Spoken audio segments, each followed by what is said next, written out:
দেশ থেকে বের করে দেওয়া হয়েছে। তিনি আবার জনতার সম্ভাষণ নিয়ে দেশে ফিরে আসবেন। এতে কোনো ভুল নাই। বাংলার মানুষ অধীর অপেক্ষায় তার জন্য অপেক্ষা করতেছে। যে কবে তিনি ফিরে আসবেন, কবে এই বাংলাদেশকে আবার নিরাপদ এবং শৃঙ্খলা আ ফিরিয়ে আনবেন, সেই কামনায় বাংলার মানুষ অপেক্ষা করছে। বাংলাদেশ আওয়ামী লীগের নেতা-কর্মীরা আমি সবসময় বলি নেতা, কর্মী, সমর্থক, ভোটার তারা সকলেই সচেতন। যে মানুষটি নৌকায় ভোট দেয়, যে ভোটারটি তিনি কিন্তু বিশ্বাস করেন যে এই নৌকায় ভোট দিচ্ছি মানে আমি নিরাপদ থাকবো। যেই কর্মীটা এই বাংলাদেশ আওয়ামী লীগের জন্য কাজ করেন তিনি জানেন যে এই বাংলাদেশ আওয়ামী লীগের জন্য কাজ করছি, বাংলাদেশ নিরাপদ থাকবে।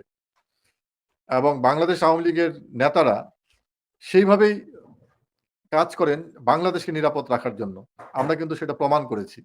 এই বাংলাদেশ এই ভূখণ্ডের যত কিছু অর্জন গত ৭৫ বছরে সব আওয়ামী লীগের হাত ধরেই হয়েছে।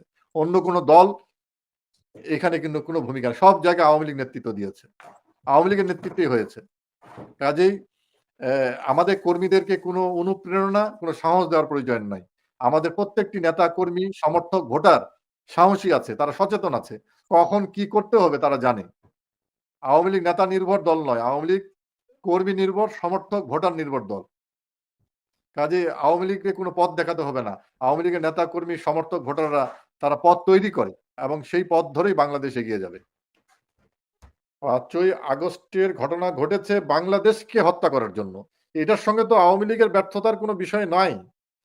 এটা তো বাংলাদেশ কেন এগিয়ে যাচ্ছে, বাংলাদেশ কেন প্রতিষ্ঠিত হচ্ছে, বাংলাদেশ কেন মর্যাদার জায়গায় যাচ্ছে, বাংলাদেশ কেন আঞ্চলিক একটি শক্তিতে পরিণত হচ্ছে, বাংলাদেশের ইকোনমি কেন এত স্ট্রং হচ্ছে, বাংলাদেশের কেন বাংলাদেশকে নিয়ে সমগ্র পৃথিবী কেন এত চর্চা করছে, বাংলাদেশের অগ্রযাত্রা কেন এত বেশি দ্রুত হচ্ছে, এই জায়গাটাকে হত্যা করার জন্যই তো ৫ই আগস্ট। এটার সঙ্গে আওয়ামী লীগের ব্যর্থতার কোনো বিষয় জড়িত নয়। আওয়ামী লীগ সবসময় ত্যাগের রাজনীতি করে, ভোগের রাজনীতি করেনি। আজকে আওয়ামী লীগের নেতাকর্মী যে যেখানে আছে, এই কঠিন পরিস্থিতির মধ্যেও তারা বাংলাদেশের মানুষের সঙ্গে আছে। এবং তারা বাংলাদেশকে হৃদয়ে ধারণ করে।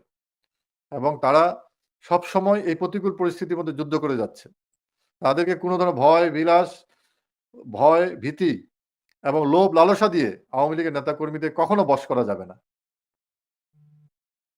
এবং আওয়ামী লীগই এই বাংলাদেশকে আবার মুক্তিযুদ্ধের চেতনায় ফিরিয়ে আনবে। যারা ত্যাগী, যারা আজকে নির্যাতিত হচ্ছে, যারা নিপীড়িত হচ্ছে,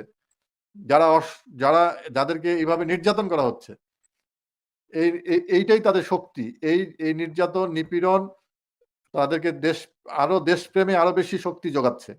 এবং ইনশাআল্লাহ আমরা দেশরত্ন শেখ হাসিনার নেতৃত্বে এই বাংলাদেশকে আমরা মুক্তিযুদ্ধের চেতনায় একটা নিরাপদ, একটা সুশৃঙ্খল বাংলাদেশে রূপান্তরিত করব।